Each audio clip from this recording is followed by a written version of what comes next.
ఉద్యమాలకు ఉగ్గుపాలతో నూరిపోసిన నేల, ధిక్కార స్వరానికి తిరుగుబాటుకు చిరునామా, ఉప్పెనలా ఎగసిపడే పోరాట స్ఫూర్తికి గుండెదరువు, అణచివేతలపై అగ్గి కనికలై దూకే వీరులకు నెలవు. ఇది పోరాటాల తెలంగాణ బతుకు చిత్రం. కానీ ప్రజల చిరకాల ఆకాంక్ష అయిన స్వరాష్ట్ర సాధనకు ఉద్యమం ఒక్కటే సరిపోలే. ఉద్దండులున్నా వ్యూహం తెలియక బోర్లా పడ్డారు. రాజకీయంగా బలం చాటినోళ్లు పదవుల కోసం రాజీపడి ఇక స్వరాష్ట్రం కలే అన్న స్థితికి ప్రజలను నెట్టేసిర్రు. మళ్లీ అదే మోసం.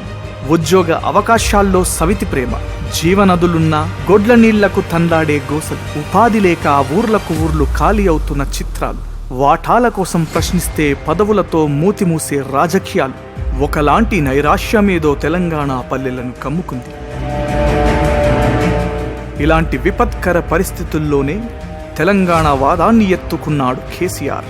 గత ఉద్యమాల తీరుతెన్నెలు గుర్తెరిగి మేధావులు, కవులు, కళాకారులతో వేలాది గంటలు చర్చల అనంతరం రాజకీయ ప్రక్రియతోనే తెలంగాణ సాధ్యమనే అంచనాకొచ్చింది.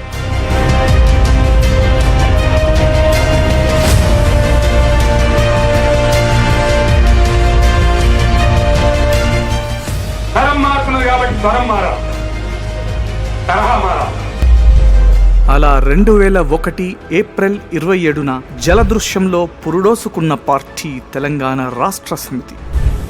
అందరికన్నా ముందు నాయకత్వం వహించడం నేను త్యాగం చేయాల్సిన అవసరం ఉంది. ఈ పదవులు ఎవరికి కావాలా? ఒక్క అబ్రాడ్ డిప్యూటీ స్పీకర్ రాజీనామా కాదు, ఈరోజు 3 రాజీనామాలు నీకు పంపిస్తా ఉన్నాను.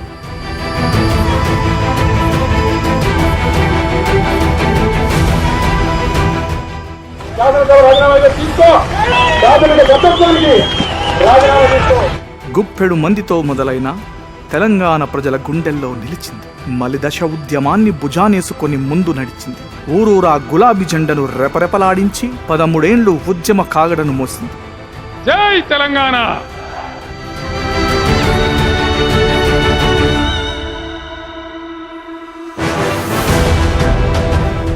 తెలంగాణ కోసం అవసరమైతే ఉనికిని కోల్పోయేందుకు సిద్ధపడింది.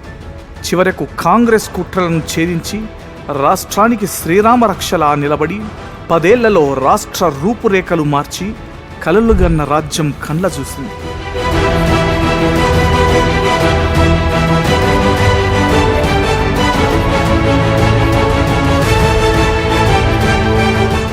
మారు పేరుతో ప్రజలను ఏమార్చి ఈసారి కాంగ్రెస్ గద్దెనెక్కవచ్చు గాని ఉద్యమ పార్టీగా, తెలంగాణ ఇంటి పార్టీగా జన గుండెల్లో బీఆర్ఎస్ స్థాయి వేరు.